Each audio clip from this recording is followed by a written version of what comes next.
우리 옆에 계신 분들에게 당신이 기도한 대로 될 줄을 믿습니다. 한번 이렇게 인사하셨으면 좋겠습니다.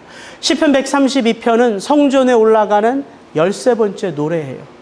이 성전에 올라가는 한 길도 이제 거의 다 그 끝이 보입니다. 누구의 시편인지, 이 132편은 누가 기록한 시편인지는 나와 있지 않아요. 그런데 이 시편 기자가 누구를 기억하며 쓴 시편인지는 너무나 잘 묘사되어 있습니다. 여러분 한번 읽어보셨다면 지금 이 시편 132편의 기자가 누구를 기억하며 쓴 시편입니까? 다윗이에요. 예루살렘의 성전을 건축하고자 자신의 온 마음을 쏟은 다윗을 기억하고 있고요. 그렇게 하나님의 집에 대하여 자신의 전심을 다하는 그 다윗을 하나님이 얼마나 기뻐하시는지 그 기뻐하시는 하나님을 기억하며 쓰고 있어요. 그렇게 생각하니까 이 시편 132편은 누가 기록한 시편인지가 나오는 것 같지 않습니까? 다윗의 아들 솔로몬이죠. 여러분, 다윗의 아들만큼 다윗을 가까이서 바라봤던 사람이 누가 있습니까? 그 아버지 다윗이 성전을 향하여 어떤 마음을 가졌는지, 어떻게 자기 아들이 그 성전을 하나님께 잘 지어 봉헌하도록 그 모든 기초를 놓은 게 다윗이었잖아요. 솔로몬처럼 그 아버지 다윗의 모습을 잘 알았던 사람이 누구였겠습니까? 그리고 또한 솔로몬은요, 그 성전을 7년 동안 지어 하나님 앞에 봉헌할 때에 누구를 만나죠? 하나님을 만나요. 내 눈이, 내 귀가 바로 이 성전 안에 있음을 하나님은 그 솔로몬에게 말씀하시죠. 그래서 그 하나님이 얼마나 이 성전을 기뻐하시는지를 알 수 있는 산 증인 누구예요? 솔로몬이에요. 그래서 모든 학자들이, 거의 대부분의 학자들이 시편 132편은 솔로몬의 시편이다 말하고 있습니다. 이 시편 132편 1절 어떻게 시작하는지 한번 읽어보죠. 여호와여, 다윗을 위하여 그의 모든 근심한 것을 기억하소서. 개역 한글이에요. 근데 이 개역 개정의 번역에서는 뭐가 하나 바뀌었죠. 근심이라고 번역하지 않고 겸손이라고 번역했다고요. 그럼 뭘 알 수 있어요? 근심, 고난이 곧 무슨 뜻이다? 겸손이라는 단어와 히브리어는 함께 쓰고 있다를 알 수 있죠. 근데 저는 이 개역 개정의 번역이 참 좋은 것 같아요. 왜냐하면 131편은 다윗의 시였어요. 다윗의 시로 그 주제가 뭐였지요? 다윗의 겸손이었어요. 그런데 다윗이 나 겸손합니다. 난 성격이 이렇게 좋게 태어났어요. 이렇게 하나님 앞에 노래했다고요? 아니요. 그의 인생 속에 수많은 고난을 겪었고 그 고난으로 말미암아 근심이 있었지만, 그러나 그 고난의 자리, 그 근심의 자리, 나와 함께하는 여호와로 말미암아 나의 삶 전체가 그 하나님 앞에 온유한 삶, 겸손한 삶으로 드려졌습니다. 노래했다고 제가 말씀드렸어요. 그래서 시편 131편의 마지막 절은 이렇게 끝나죠. 이스라엘아, 지금부터 영원까지 여호와를 바랄지어다. 왜 다윗은 그 고난 속에 자기의 삶을 마치 자랑하듯 자랑하며 그렇게 자기가 사랑했던 이스라엘 백성들에게 그래도 여호와를 바랄지어다 이렇게 노래할 수 있었다고요? 여호와를 바라는, 여호와를 기대하고 여호와를 소망하며 여호와를 꿈꾸는 삶이 곧 하나님께 영광이 되는 삶임을 그가 체험했기 때문이에요. 그래서 여러분, 예수 믿으십시오. 성경책을 백날 읽고 이론으로 예수가 어떤 분인지를 알고 예수 믿으세요라는 말 한마디 하고, 성경은 글을 몰라서 잘 모르지만 예수 믿어야 살아 라고 하는 우리 할아버지 할머니들의 그 한마디, 어떤 말에 무게가 더 있을까요? 말하지 않아도 아시죠? 여러분, 그게 체험의 능력이에요. 그렇게 다윗이 그의 고난 속에 함께 했던 그 하나님을 체험하며 그의 삶을 살아갔을 때 이제 시편 132편 2절부터 10절까지 어떤 내용이 담겨져 있냐면 그런 다윗의 삶을 바라보는 솔로몬의 노래가 나오는 거예요. 우리 2절부터 5절 먼저 한번 읽어보겠습니다. 저가 여호와께 맹세하며 야곱의 전능자에게 서원하기를 내가 실로 나의 거하는 장막에 들어가지 아니하며 내 침상에 오르지 아니하며 내 눈으로 잠들게 아니하며 내 눈꺼풀로 졸게 아니하기를 여호와의 처소 곧 야곱의 전능자의 성막을 발견하기까지 하리라 하였나이다. 솔로몬이 기억하는 아버지 다윗의 모습은 통일 왕국의 왕이 되어 한없이 기뻐하는 아버지가 아니에요. 여러분, 다윗이 이미 11지파의 왕이 되어 헤브론에서 남유다의 왕으로 등극하며 7년을 다스렸지요. 그러나 그 사울의 잔존 세력을 다 정복하고 비로소 이제 온 이스라엘 통일 왕국의 왕이 되었습니다. 그런 다윗이 마냥 기뻐했을까요? 태평성대예요. 이제 주변의 그 어느 나라도 이스라엘을 우습게 보지 못합니다. 다윗에게 초공을 바치는 상황이에요. 그때 다윗이 모든 것을 내려놓으며 잔치 벌였습니까? 아니요. 사무엘하 4장, 5장, 6장, 7장에 보면 통일 왕국의 왕이 된 다윗이 어떻게 그의 삶을 펼쳐갔는지가 한 장 한 장 아주 정확하게 나와요.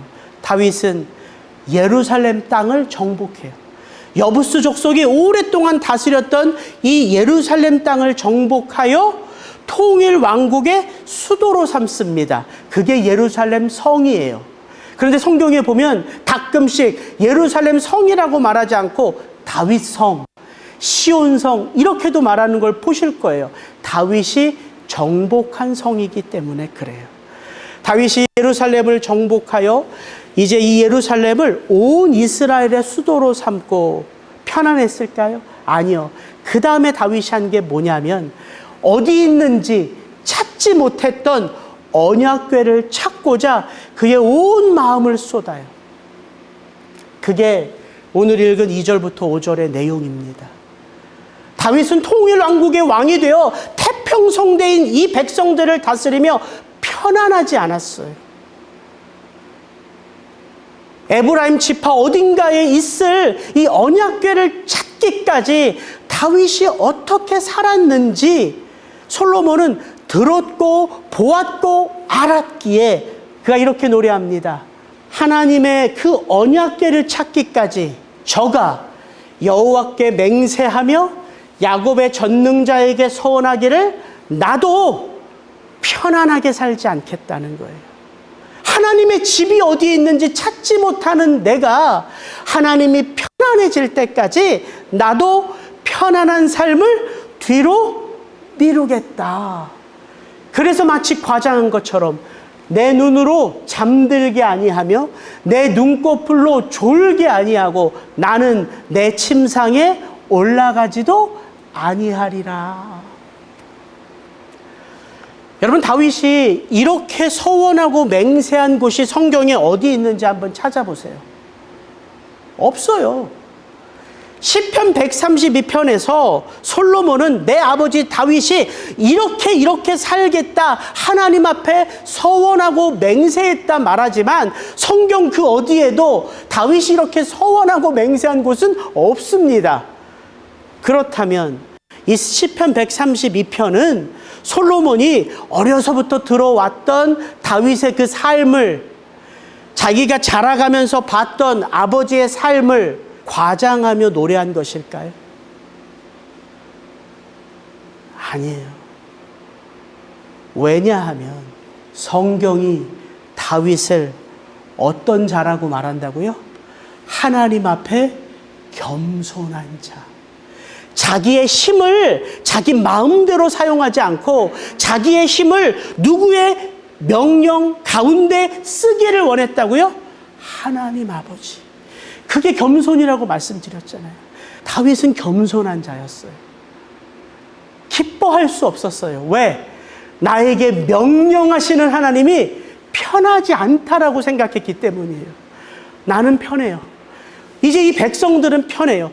더 이상 블레셋에게 시달리지 않고요. 암몬과 모압에게 시달리지 않아요. 그러나 누가?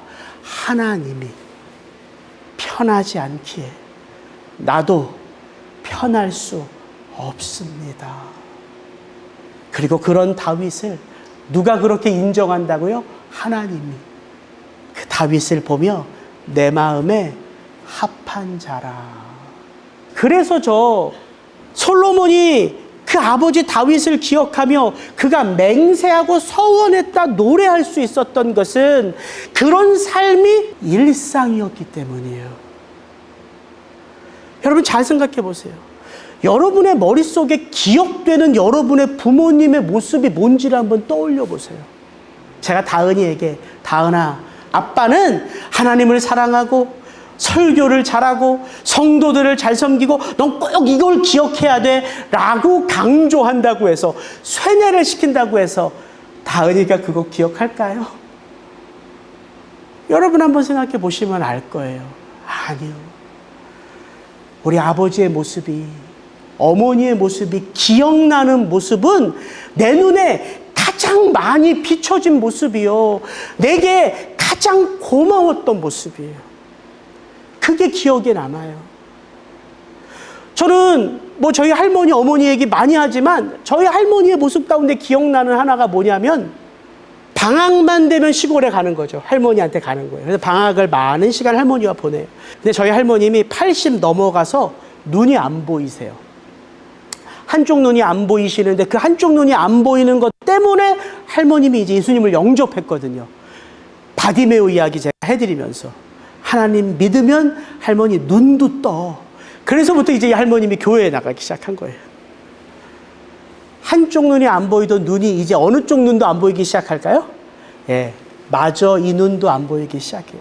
그래서 저와 어머님이 할머니 병원에 모시고 가서 이 수술해드리려고 여러 군데 갔는데 안 된대요. 나이가 많아서 수술하면 실명할 확률이 나을 확률보다 더 많대요. 그러니까 희미하게 보이는 그 눈으로 사셔야 된다는 거예요. 그때부터 제가 안타까운 거예요. 할머니를 두고 서울에 올라가면 마음이 너무 안타까운 거예요. 그래서 할머니가 이렇게 마중 나오는데 할머니 들어가요 이러고 가서 제가 쭉 차부로 고속버스 터미널로 가는데 저 끝까지 가서 뒤돌아보면 할머니가 그대로 있고 뒤돌아보면 그대로 있고 너무 안타까운 거야. 200m, 300m 돼서도 보여요. 할머니 들어가 소리를 지르면서 갔어요. 근데 어느 날, 그날도 할머니를 보며 그렇게 마중하며 가는데 제가 뭘 하나 깨달았어요. 뭔지 아세요? 할머니는 5m 밖에 가면 안 보여요. 안 보여요. 그냥 보이지 않는 손주를 멍하니 그 자리를 지켜보고 있는 거예요. 제가 그래서 그 자리에서 펑펑 울었던 적이 있어요. 이게 사랑이구나. 5m, 10m 가면 안 보여요. 그 목소리 이제 100m, 200m 가면 안 들려요. 할머니 들어가, 안 들어가신다니까. 10분을 그 자리에 멍하니 손주가 떠난 자리를 바라보고 있더라니까요. 저는 그 할머니의 눈길이, 저를 보지 못하는 그 눈길이 기억나요. 그게 저는 제 평생 하나님의 저를 향한 눈길처럼 느껴지기 때문이에요. 그럼 뭐가 기억난다고요?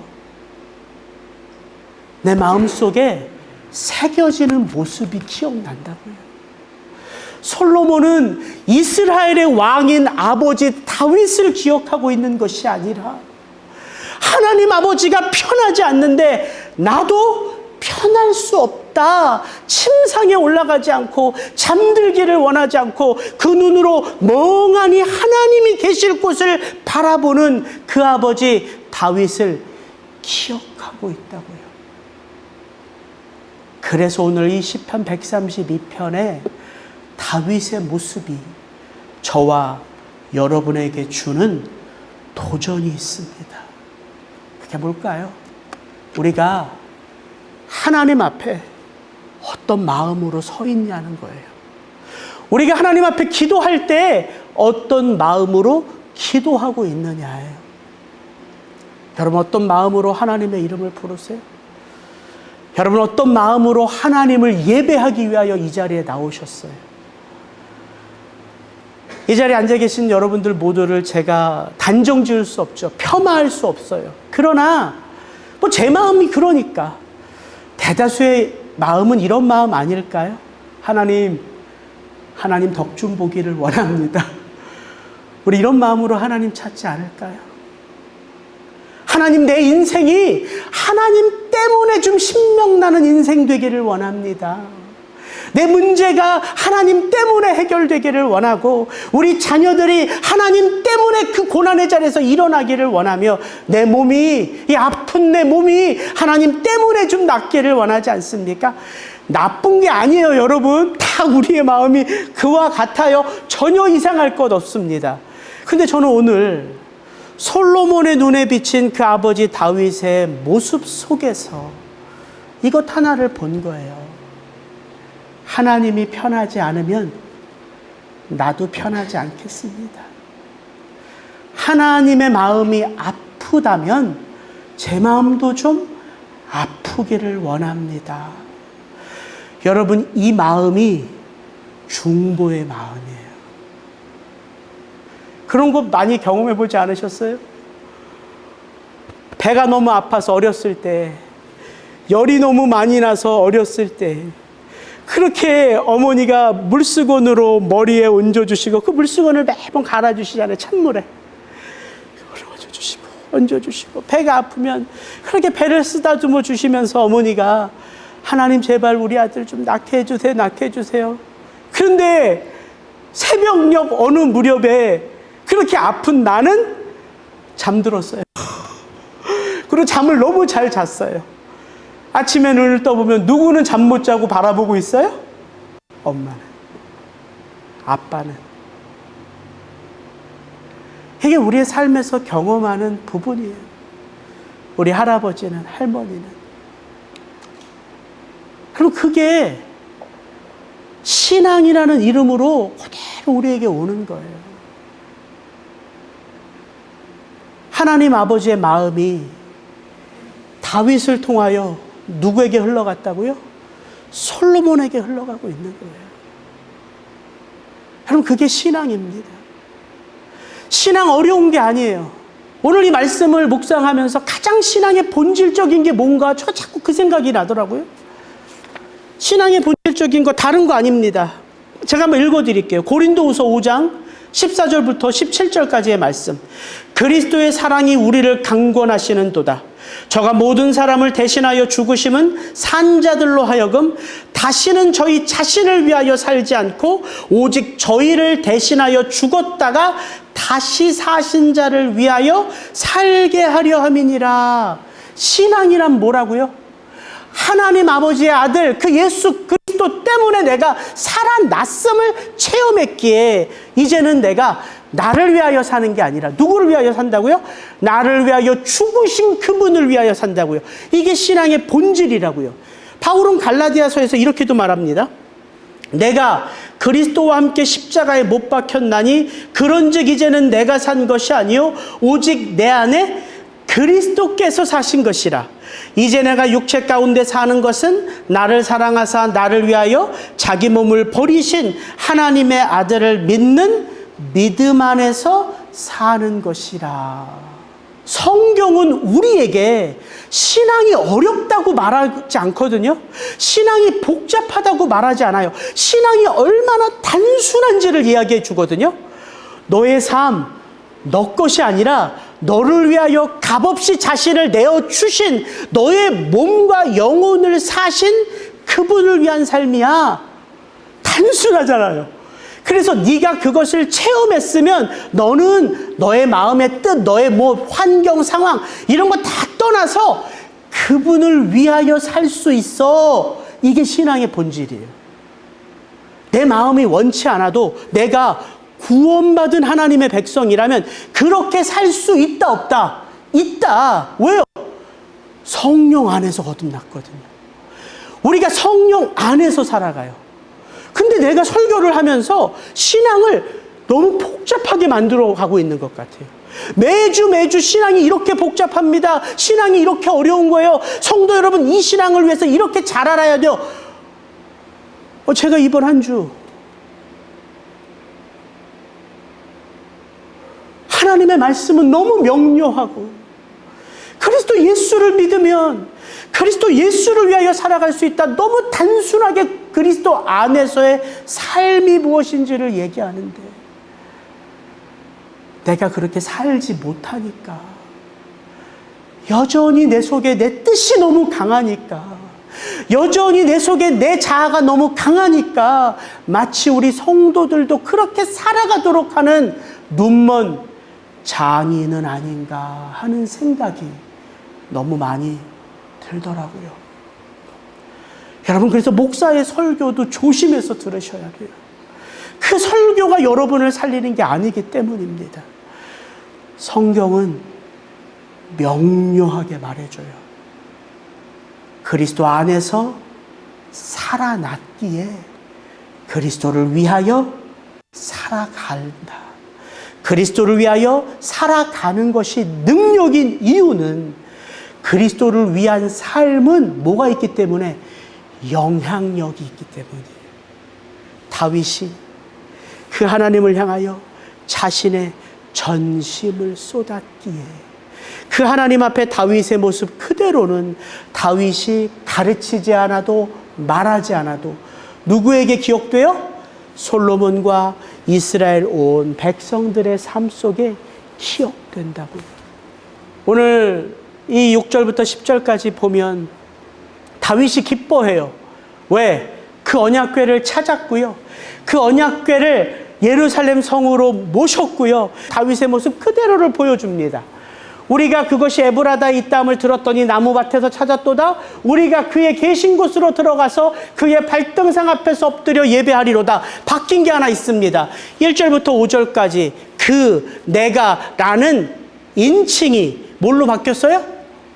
우리로 바뀌었어요.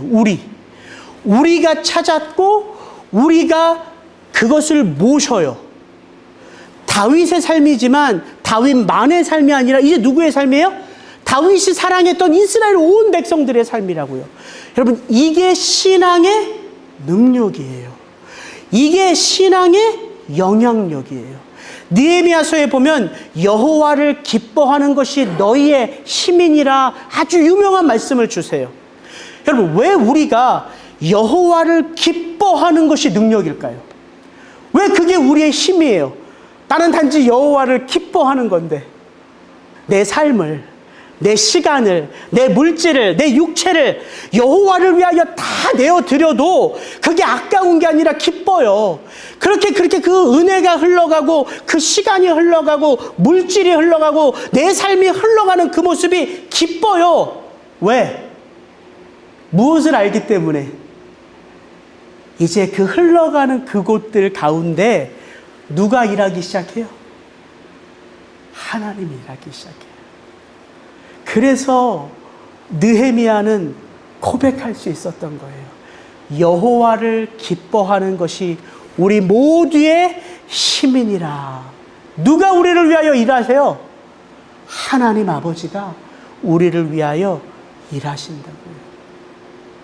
그래서 오늘 11절부터 18절까지는 이 시편 132편은 크게 두 부분으로 나뉘어요. 1절부터 10절, 그 하나님을 위하여 맹세하고 전심을 다하는 다윗의 삶. 11절부터 18절까지 그런 다윗을 기뻐하며 그런 다윗에게 맹세하시는 하나님의 맹세와 하나님의 축복. 그래서 11절부터는 이렇게 시작되는 거예요. 같이 한번 읽습니다. 시작. 여호와께서 다윗에게 성실히 맹세하셨으니 변하지 아니하실지라. 이르시기를 내 몸의 소생을 내 왕위에 둘지라. 내 자손이 내 언약과 그들에게 교훈하는 내 증거를 지킬진대 그들의 후손도 영원히 내 왕위에 앉으리라 하셨도다. 여호와께서 시온을 택하시고 자기 거처를 삼고자 하여 이르시기를 이는 내가 영원히 쉴 곳이라. 내가 여기 거주할 것은 이를 원하였음이로다. 11절부터 14절에 보면 이렇게 나와요. 이 예루살렘 성이 내가 거할 곳임을 누가 노래해요? 지금 말씀하세요? 하나님이 말씀하세요. 여호와께서 시온을 택하시고 자기 거처를 삼고자 하여 이르시기를 이는 내가 영원히 쉴 곳이라 내가 여기 거주할 것은 이를 원하였음이라. 여러분 잘 보세요. 이런 하나님의 마음과 사무엘하 5장에서 다윗이 이 예루살렘 성을 정복하고 이제 이곳에 온 이스라엘을 다스리는 수도로 삼고 이 수도에는 내가 다스리는 게 아니라 누가 다스린다? 하나님이 다스리는 곳이다. 이것을 상징으로 온 백성들에게 보여주기 위하여 하나님의 언약궤를 모셔와서 이 예루살렘 성에 둔다고요. 그래서 예루살렘 성전이 세워져요. 누구의 마음과 누구의 마음이 같아요? 다윗의 마음과 하나님의 마음이 같아요. 다윗이 이 마음을 알고 한 건 아닐 거예요. 그러나 그런 다윗의 삶이 누구를 드러내는 삶이 되어버렸어요? 하나님의 마음을 드러내고 하나님의 뜻을 드러내고 하나님의 영광을 드러내는 삶이 되었어요. 이게 그 말이라니까요. 여호와를 기뻐하는 것이 너희의 힘이니라. 여러분, 그래서 우리가 돌아봐야 돼요. 뭘 돌아보냐면 내 삶 속에 가장 진실한 모습은 누구 앞에서 드러난다고요? 하나님 앞에서 드러나요. 내 삶 속에 가장 진실한 마음은 하나님 앞에서 드러나요. 여러분, 그 삶, 그 마음이 전해지는 거예요. 그 마음, 그 삶이 자녀들에게 기억되는 거예요. 이거 내가 조작할 수 없어요. 내가 만들어낼 수 없어요. 그래서 신앙은 여호와 앞에서인 거예요. 자식들 앞에서, 사람들 앞에서가 아니라 여호와 앞에서. 그런데 여호와 앞에 진실하면 그게 자식들 앞에서가 되는 거고, 그게 성도들 앞에서가 되는 거고, 그게 사람들 앞에서, 세상 앞에서가 되는 거라고요. 그래서 여러분의 마음 속에 자주 내가 요즘 하나님 앞에 어떻게 서 있는가를 돌아보셔야 돼요. 이게 오늘 이 시편 132편을 통하여 저와 여러분에게 도전하시는 하나님의 도전입니다. 그렇게 도전하는 저와 여러분들 하나님이 무관심하지 않으세요. 오늘 이 11절부터 18절까지가 그거예요. 다윗에게 하나님의 축복을 주시겠다 말하는 차원에서 영원까지 가요. 내가 내 몸의 소생을 내 왕위에 둘지라. 다윗아, 걱정하지 마. 저 북이스라엘의 그 왕권이요, 얼마나 많이 바뀌었어요. 왕들이. 그러나 남유다 통일 왕국의 이 왕권은요, 한 번도 바뀌지 않았어요. 그 왕들이 다 선한 왕들이었기 때문에요? 아니요. 이 언약 때문이에요. 하나님이 다윗과 맺은 다윗 언약. 네가 내 집을 지어줘? 아니, 내가 너의 왕권을 지어가. 그래서 이스라엘의 모든 왕권이 하나로 정해진 거예요. 그리고 그 후손으로 누가 온다고요? 다윗의 뿌리로 누가 온다고요? 네, 우리 주 예수 그리스도예요. 그래서 신약 성경을 시작하는 첫 번째 말은 뭐예요? 아브라함과 다윗의 후손 예수 그리스도의 세계라. 기가 막혀요. 솔로몬이 아버지 다윗의 마음뿐만 아니라 하나님 아버지의 마음을 이렇게 알고 있다고요. 여러분, 솔로몬이 대단해서 하나님 아버지의 마음을 아는 걸까요? 아니요. 하나님의 자녀들이 누구의 마음을 알 수 있다고요? 하나님 아버지의 마음을 알 수 있다고요. 그래서 그 기도의 자리가 복된 자리요, 영광스러운 자리요. 오늘 저와 함께 여러분들이 예배하는 이 예배의 자리가 복된 자리요, 영광의 자리가 되는 거예요. 하나님이 저와 여러분의 삶뿐만 아니라 우리의 후손의 후손들의 인생까지도 하나님은 책임져 주십니다. 그리스도 예수 안에서. 말씀을 정리할게요. 오늘 하나님을 향한 다윗의 마음, 그런 다윗을 향한 하나님의 마음, 이 두 마음이 이곳에서 모아져요. 거기가 어디예요? 하나님의 성전이에요. 그 하나님의 집. 신약 성경은 이 하나님의 집을 뭐라고 말할까요? 교회라고 말해요. 여러분, 이게 교회의 영광이에요. 저와 여러분이 교회라는 이름으로 살아가는 것, 저와 여러분이 성도라는 이름으로 살아가는 것은요, 저와 여러분의 삶의 영광스러움 때문에도 그렇게 부를 수 있지만, 우리가 형편없을 때에도, 우리가 수치스러울 때에도 그 거룩한 이름 교회, 그 거룩한 이름 성도는요, 변하지 않아요. 바뀌지 않아요. 왜냐하면 무엇이 쌓여 있는 곳이라고요? 하나님의 마음과 우리 주 예수 그리스도의 삶과 죽음과 부활과 그 예수 그리스도를 반석으로 하는 우리 믿음의 선배들이 살아왔던 그들의 모든 순종의 삶이 쌓여져 있는 곳, 어디라고요? 하나님의 집, 교회라고요. 그것을 바울은 이렇게 알려줍니다. 너희는 사도들과 선지자들의 터 위에 세우심을 입은 자라. 그리스도 예수께서 친히 모퉁이 돌이 되셨느니라. 그의 안에서 건물마다 서로 연결하여 주 안에서 성전이 되어 가고, 너희도 성령 안에서 하나님의 거하실 처소가 되기 위하여 예수 안에서 함께 지어져 가느니라. 여러분을 붙들고 계신 분이 하나님이세요. 여러분의 삶의 머리가 그리스도 예수이십니다. 그러나 여러분, 오만해서는 안 돼요. 교만해서는 안 됩니다. 우리는 다 지어진 하나님의 교회가 아니라 우리는 지금도 지어져 가는 하나님의 교회이기 때문이에요. 그래서 예배하는 것입니다. 그래서 이 예배 가운데 하나님의 영광을 받으시는 그 자리에 그 하나님을 올려드릴 때에 저와 여러분의 가슴이 벅차오르는 거예요. 그 내 전심이 쏟아진 그 자리에 무엇이 채워져요? 하나님의 말씀이 다시 채워지는 거예요. 그 말씀이 내 삶의 도전이 되는 거예요. 그 하나님의 말씀과 더불어 살아가는 그 삶이 하나님께 영광이 되는 거예요. 여러분, 이 시편 132편입니다. 이제 몇 편 남았어요? 성전에 올라가는 노래 15편 중에 이제 몇 편이 남았어요? 133편, 134편. 이제 2편 남았어요.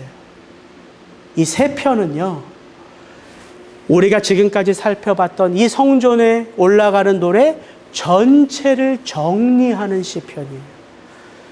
그래서 이번 주부터 앞으로 2주 저는 교회에 대한 이야기를 나누는 거예요. 여러분, 그런 관점으로 132편, 133편, 134편을 다시 한번 읽어보세요. 그러면 교회인 내가 어떻게 살아야 되는가? 하나님이 이런 교회된 나를 통하여 이 세상 가운데 어떻게 당신의 영광을 선포하시는가? 여러분 마음에 깊은 깨달음이 올 것입니다. 같이 기도하겠습니다.